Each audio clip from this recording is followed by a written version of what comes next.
All right, I am so excited to be back with you all again for another episode of Alumni on Air. This is our video podcast where we get amazing alums like this individual sitting next to me to come in and share their story about what they did when they joined the Corps, why they joined the Corps, and what's happening post their Corps experience. We're here at Teach for America Memphis office, and of course, we have these amazing stories to share with you. So please make sure that you are liking, commenting, and subscribing, and sharing all these posts. If you haven't seen this, is your first time seeing it, watch it. It's going to be amazing. It's going to be super good and juicy. And then go back and watch the other ones as well and share them. We want to make sure we get more people to hear these amazing stories of our alumni and the work they're doing to fight on the behalf of kids and communities here in Memphis, but also across the world. I am Dr. Jamisha Hayes. I am the Managing Director of Programming, specifically our summer training and our alumni work and support. I could not do this work without my partner in all good things, which is James Larkin. He's our Director of Alumni Engagement and Communications, and he's behind the scenes. So if you, even though you can't see him, put a comment down there and say, "Hey James, thank you James," because he's amazing, he's awesome. I really appreciate him. And so now we're going to talk to this amazing and beautiful person. Emma. I said I was gonna not do that. Literally, they told me exactly what to do, and I literally was like, It's okay, it happens. So, but Emma is going to share with us their story. So, who are you? My name is Emma. I grew up outside of Chicago, and then I went to school in Boston, and then after college, I moved to Memphis to begin teaching, and I've been a teacher for 7 years now. 7 years in Boston. So what's crazy about Boston? See, my accent changed right there. Are you a little bit? You didn't? Okay, you didn't hear the accent change? No, I did, but I kind of remember some relation to Boston. Why? And you know what the crazy thing is? It's just like, I think back in the day, I met this amazing, I think that position was called at Institute. I want to say it was it wasn't a coach, but it was somebody who taught me content or something of the nature. So it wasn't my coach. But that individual was from Boston, and I used to love her accent. Yeah. And she was so awesome. And so I just always connected with her. Like, it always made me feel good. Every time I meet somebody from Boston, I always feel good vibes. I always love, so Boston people, and then it's the accent. I know I don't do it right, but it just makes me so happy. So I don't know why I didn't know that about you, and that's probably why I like you so much. But it's just like, Boston people just have always been good to me, and I just have really great experiences. I have not yet got the opportunity to go there, but almost in my head is so many flashing memories. Every experience within my TFA journey has somebody from Boston in a good way. And so that's crazy in this moment to think about that. I didn't even know that, but the note to say that because it just popped in my head, but definitely excited. So Boston. So, okay, so hold up. So what's the history behind your name before we get into a little bit more about Boston? So Emma is a nickname based on my birth name, which is Amanda. So it's just the first 3 letters. And it's actually, I'm non-binary, but that name came to me before I discovered that I was non-binary. Mm-hmm. In middle school, I was reading the Golden Compass novels, His Dark Materials. And there was this is so nerdy, there was this character whose name was AMA. And I don't know, I think everyone in middle school was reinventing themselves to a certain extent, and I was like, that's my name. And then since middle school, everyone just sort of called me Emma.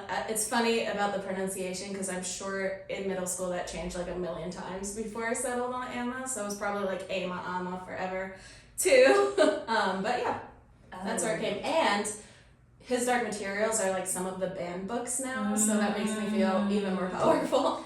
Love it. So you grew up in Boston. You went to I grew up in Chicago. You grew up in Chicago, but you went to college. Yeah. But you went to college in Boston. Yes. Okay. So when it comes to take us back in time, what made you think about Teach for America? How did you say, I'm in college and TFA is something I want to do? Okay. So stereotypically, I used to be the kid who was teaching their stuffed animals. I definitely wanted to be a teacher for the longest time. I remember when I was in 2nd grade, I was trying to convince my mom to let me open up a summer camp for 5-year-olds, and she was like, you cannot teach 5-year-olds, you're 7. But oh my goodness. I knew I wanted to be a teacher, and I started, so The way my college, Brandeis University, worked is whatever your major was, you could minor in education and get certified to teach that. There was this more advanced program where you would stay at Brandeis for 5 years and get your Master's of Arts in Teaching in whatever subject you were in, but you had to apply to that. So I was majoring in English, and there were 3 of us who were kind of gunning for this program. And I really wanted to be part of it, and the other 2 made it in, and I didn't. Oh. And I was like, okay, I still want to be a teacher. I don't know how to get there. And oftentimes during that program, they kind of spoke negatively of Teach for America. Oh, wow. And I do have to say that a lot of what they were saying was very misguided and dated. Like they were like, oh, it's a whole bunch of white teachers coming into these communities. And after doing research, obviously that's not so true anymore. And they kind of also wanted us to stay in Massachusetts. They wanted us to teach at good schools because Massachusetts is the top education state. They were like, oh, you could teach at, Title I schools, but you're not going to get very far with teaching. So hearing just how negatively they spoke about it, and I had never heard of Teach for America before that, I was like, okay, what's this? And just kind of looked into it, and I was like, okay, I'm going to apply for this. So I applied my junior year once I found out I didn't get into the master's program, and I got accepted early.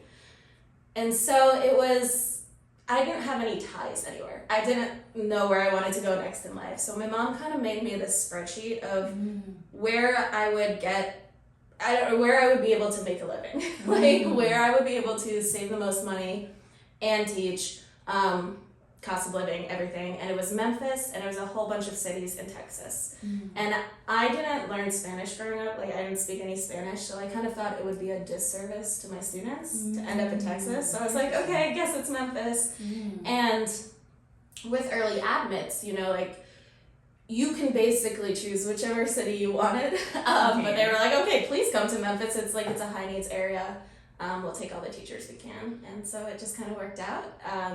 Graduated a semester early, and then I moved here in January before my commitment, just to sort of... What year was that? 2018 in January. So I graduated 2017 in December, and then I moved here in January.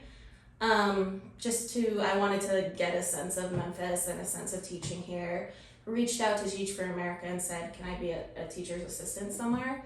So they connected me to some schools where I didn't end up being an assistant. I ended up being a teacher without much training for those few months. And TFA was really great, just letting me sit in on some of the cohort meetings with James and Carly. And I lived with Carly too, and that was a great way to get adjusted.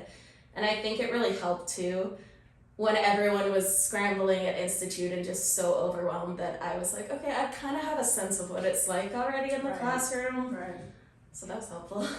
Yes, that was helpful. And I shout out your mom, because that was a great strategy, Mom. I think that parents, caregivers, the wisdom that they have and the strategy to say, hey, you're going to give us this program, but let's make sure you go somewhere where you can actually maximize the benefit, not just for kids, but also for yourself. And I think that's important.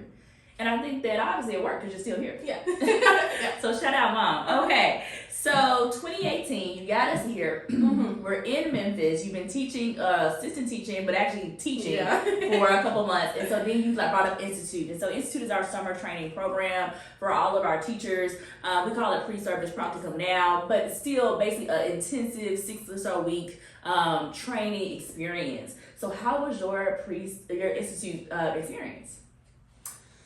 It was interesting because we had a point where, I don't know if the school we were all at Memphis Business Academy, and we had about 6 teachers and 3 students who came in every day.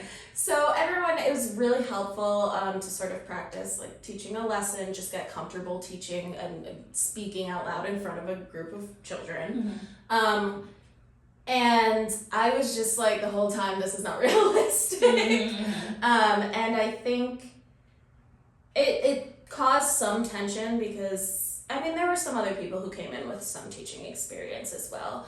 but we kind of had this more grounded outlook on everything, and everyone else was like, okay, we got this, like this is gonna be so great. And I mean, it's a learning experience. You can't tell someone something about teaching and they won't really understand until they're in that position anyway. But Institute was great just in terms of also getting to know people that I ended up living with, and getting immersed in this strong network of teachers who definitely became like my people for the next 2 years. Yeah. I think that's so important because a lot of times people in their institute or even in their, core experience, you have expectations of like, I want to have a class of 10 kids or 20 kids, and you end up sometimes with less or more, You might be scheduled on your roster first day of school to have 20 or 30 kids, and end up being 40 kids in that classroom. Or at institute, you might be scheduled to have 10 to 15, and only 3 or 4, depending on the day, could show up. And so I love that what I've noticed about most TFA core members, and as an alum and someone who went through institute myself and had a fluctuating class during the summer in my institute experience, I think one thing that I love about core members and about the leaders that we bring in is that we always find a way to pull the experience to us. We find a way to learn something from it, we find a way to gain something from it and use it, like you said, to maximize. And in reality, no matter what you get trained on, that first day in that classroom is a whole different beast. And the next day, every day, even if you're doing 15 years of teaching, every day is a new day to learn something. Absolutely. So when you finished Institute at MBA, so what happened? What was the next thing? What happened to you? You finished that? Did you have a job already at Institute, or did you have to work for you? So since I got here a little early, and Teach for America reached out to schools for me, the first school they connected me with was Memphis School of Excellence, and then they also connected me with Memphis Rise Academy. So I ended up teaching 3rd quarter at Memphis School of Excellence, and then 4th quarter at Memphis Rise Academy. Because I accepted with Rise first, and then MSE was like, well, we can still use you, like if you're available 3rd quarter, come on in. Wow. So Teach for America said basically it's between these 2 schools. You already have a relationship with these 2 schools, so when you're going to continue, pick one of these 2 schools. And I interviewed and I went with Memphis School of Excellence, so I had a job there and I continued teaching there. I started with 8th grade math. I've taught 8th grade math, 7th grade math, and like middle grades math intervention, 5th grade. But you said you had an English degree. Wait a minute now. What happened? You had an English degree. What happened? And I do have an English degree, and we don't tell the kids that. No, we do. What happened was when I was first looking into schools down here, they said like, "Are you any good at math? Can you teach math?" And I was okay at, I was good at math. Like, I got a 5 on the Calc AP growing up. I just wasn't very confident in math. And I was fortunate enough to have a tutor in math that came every week and worked with me. So I was like, I think I can do this. And honestly, I love it. Like, I couldn't imagine myself teaching English now. Wow. And I think it also puts me in a great position because I was someone who struggled with math and wouldn't have done as well if I didn't have a tutor to kind of get into the minds of these students and like know what's going on and why they're not confident in it. And part of the reason I wasn't so confident in it is because I found the rules so rigid that I was like, I'm just not going to do anything because I don't remember the rules, so I can't do anything. So trying to teach my students like how to approach a problem specifically and how to draw from their resources or whatever they may know in order to like navigate the problem. It's been interesting, but I really do love that I'm in that position. I love it too because I could not do it. So what's crazy is I taught math as my my sample lesson to get to Teach for America. And I too was an English major, English degree, and I was like, the easiest thing to teach in 5 minutes is math. Right. and so I did that. But then I was like, I'll never do math again.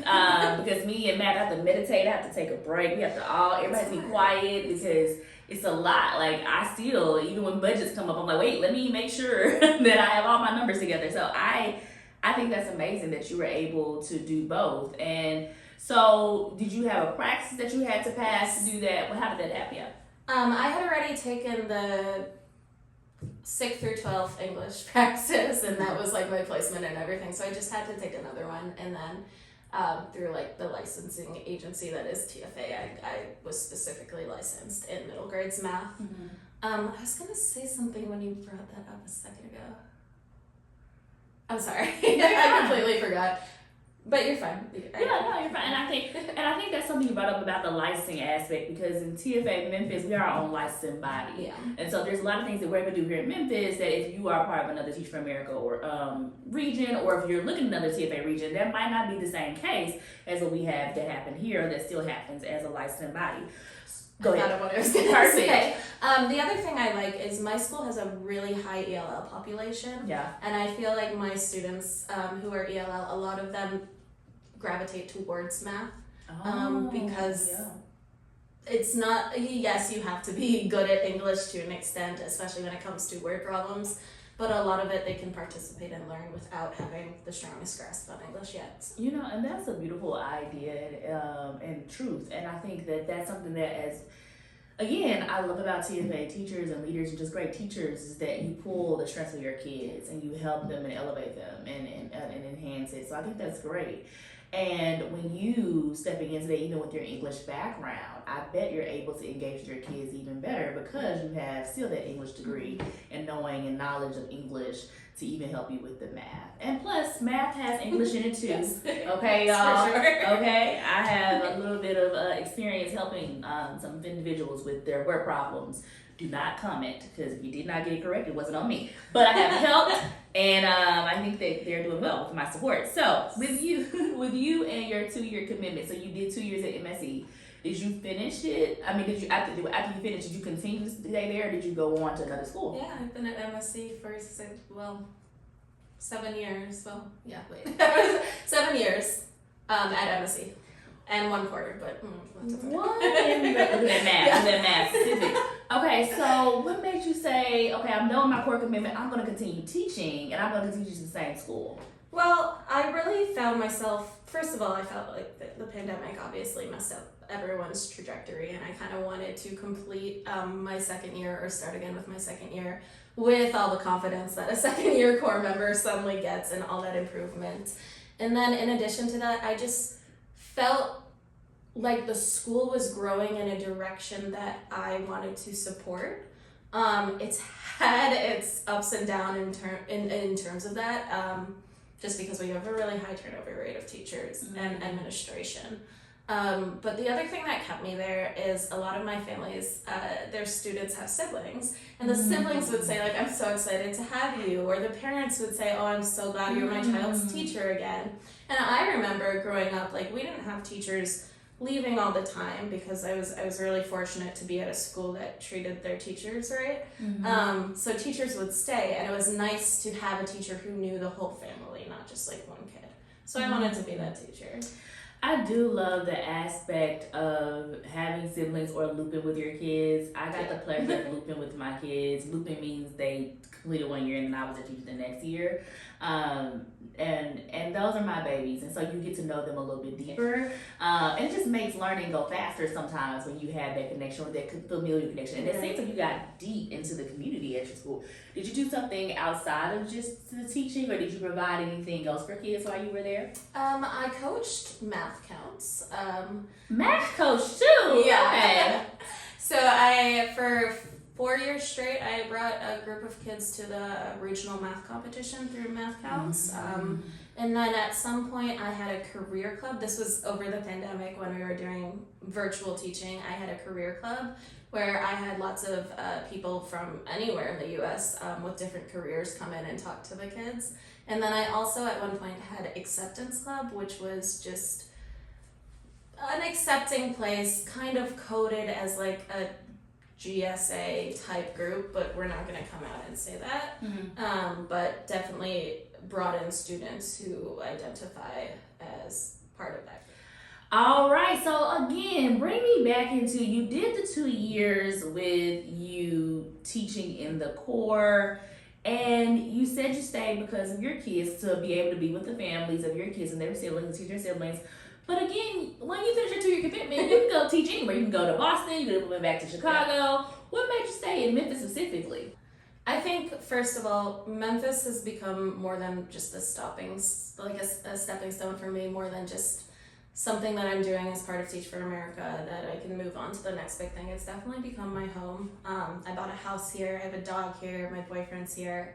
I'm part of the drag scene here, part of the queer community here. I work sometimes with Mid-South Pride. I do playback theater here, I have a troupe here, so like I've definitely established a community here, and this is definitely home for me. And even if that may change in the future, like right now, this is home for me. I also think when I first got the notice that I was gonna end up in Memphis as my placement, a lot of my friends in Boston and the North are like, "Oh, you're not gonna do well there. You're gonna hate the South. Like it's horrible." And it's really conservative, and to an extent, like, yes, they are right, there's lots of conservative laws in place here, but what they really fail to see is that there are these amazing, strong grassroots organizations that are so incredible because they're face to face with these oppressive laws and they're actually doing the work. And I think when we just get into the mindset of like framing the South as this conservative thing, we really ignore those communities and the people who are actually doing the work here. So I haven't felt necessarily like this isn't the place for me. I really have found a home here. And I love that, and I think that that's so important that people remember that regionally we all have expectations and thoughts about stuff that some of them, and again, truths are many. Right. So there are things that are true about the North and things that I think about, like I even thought about the accent of like everybody from Boston has an accent, but then I meet you and you don't have the accent, but you still have the flavor of Boston. And so I feel like that's important. I love you saying that because people sometimes have these preconceived notions about experiences, about people, about just different things, and don't take the time to explore, step out, learn. And sometimes those assumptions are validated and we make adjustments if need be. And sometimes it's like, hey, I was wrong. Let me continue to lean in. So even thinking about that takes a lot of courage, takes a lot of strength. And also, I love that you have immersed yourself into this community. When you think about one day, because as an alum, we as alums are all charged with trying to ensure that every child has access to excellent education, and that one day that will be true, do you think the work you're doing right now, whether it be in the classroom or outside the classroom, do you think that is aligning to that? I would hope so. The way I view one day is more than just access to equal education, because I think we need to reframe what we think of when we think of education. Usually we think of like getting all the standards out there, making sure kids pass on to the next grade, making sure they graduate. But I definitely think education, when schools are safe spaces, they're also nurturing spaces. They're also spaces that don't push kids ahead to the next grade when they're not ready, which is obviously easier said than done because of the education system and how certain schools get funds. There are places that don't necessarily push college onto kids because there are careers that don't involve college that are just as worthy and should be uplifted as well. So I definitely think that I live into one day in the sense that I'm trying to combat these narratives at school and speak with admin when I hear things like that. Or when we're just like, when admin is saying like, let's just push this kid up, just change their grade to a D. I was like, no, let's like make sure they can come to tutoring. Let's take all these necessary steps. And obviously, again, easier said than done. I definitely drop the ball sometimes, but ensuring spaces are safe, like school education spaces are safe for my queer students as well is a big thing. I've had a lot of students, I teach 8th grade, so their senior year, they'll come back and visit me and thank me, and sometimes I think it's like just in my head that I'm fighting this fight, but then like hearing that they actually like appreciated what I did for them and how I set up for them is great. I've had students come to me and ask me if I can talk to other teachers about using their name in the classroom rather than the name that's on the registration. So I've had to have that conversation with different teachers, and hearing that students entrust me to step up into that position is definitely fulfilling my vision of one day. I love it. And I think that that's so important because When we talk about the work, like you said, of education, it is multifaceted. And that's why our alums go and they finish their 2 years, and some of them are like, I'm going to teach forever. Yeah. And then some are like, I'm going to go to law school. I'm going to become a dentist. And lots of times, those stories of the different paths they're taking is so that kids can have access to education. If I have a toothache and I don't have a dentist to go to, I can't focus in school and I can't learn. So somebody becoming a dentist and understanding that, and then maybe putting a practice in their school community or making sure they give benefits or discounts and things, and understanding that is great. Or maybe a kid can't focus on the lesson because legally things are going on in their life or at their home or their school or their community, and so they become a certain type of lawyer, or they go into law to advocate for kids, advocate for educators, or even teachers. And so I have always been behind TFA, and I've always been behind this idea of one day, and it being, like you said, something that we think about. We don't limit the idea of education. Right. Education is so many different things, and so much needs to happen so that every child can actually excel and exceed in our society. I fought for like my school to have something along the lines of like community meetings, like Memphis Rise Academy has, or places within the school day where students have the opportunity to practice soft skills. Because again, I really don't care where you end up in life, as long as you have the skills to be a great person and to enjoy your life. And I don't know, like there's so many things that education can teach us that are not in the books, that are not academic. I think that's 100% true. I mean, when I was teaching, I founded our cheerleading program, and I founded our leadership it's called Girl Talk. It was a program to allow girls to lead, but also think about their identity. Think about what does it mean to be who you are, and how do you then show up as a leader in whatever space you're called in.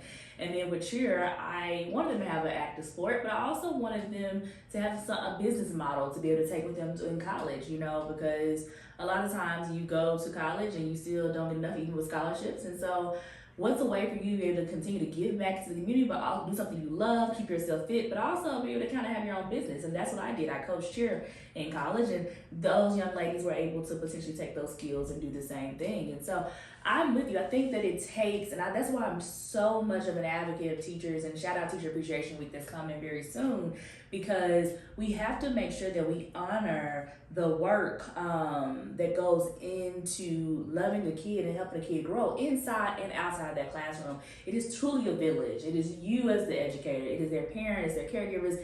It's everybody in the community coming together. And that takes a lot of times what's not on paper to be done. And so I appreciate that. I appreciate all the people like you and all those that are coming in to continue to pick up the torch. So as we get to the end of our segment, I would love to always hear about advice. I think that's how I succeeded in life, is hearing from great people, bestowing wisdom on me and setting me up for the next stage. And so I wanted to give you the opportunity to do the same. What would be your advice for incoming court members? I'd say don't come into it thinking you know everything, because again, like we said, every day is something new and will definitely be a surprise. Be as flexible as you can off of that. And then this is easier said than done, but don't take things, like, don't grade everything. Definitely try to have a work-life balance. I think it got to my 4th year when I was at the point where I said I'm not going to take work home anymore, and I just worked really hard throughout the day, spent all my planning periods planning, and then didn't have to bring anything home. But you can so easily get burnt out if you're constantly trying to do everything at home and take all the things you hear from your students home with you. You have to create that healthy boundary in order for you to show up and be the best you the next day. And I think that's where a lot of people end up getting burnt out and overwhelmed from this, is that they don't have that clear separation. And it may seem selfish, but it's necessary, and it's the least selfish thing you can do in order to come to work the next day and be there for your students. 100%. Yeah. I love that. And I think that's important for people to understand, that you can find a balance, but that means sacrifice. So yes, my planning period has to be top notch. I have to have a plan to ensure all that. And that might take you a couple of years to figure out how to do that. And I'm sorry. And like, don't feel guilty if you also have to spend your planning period just staring at a wall. Like, you can do that too, and then you can bring the work home and work on that as well. Like, figure out something that works for you. Yes, exactly. And that's a brilliant point, because sometimes my planning period was actually me getting work done. Sometimes my planning period was just me sitting and catch up on a show. Right. Like, me reminding myself that I'm a human, or me running to the restroom. Because I don't know what it is about teaching, but there's never enough time to go to the restroom. Okay, so we got the core members' advice out the way. What advice would you give to fellow alums?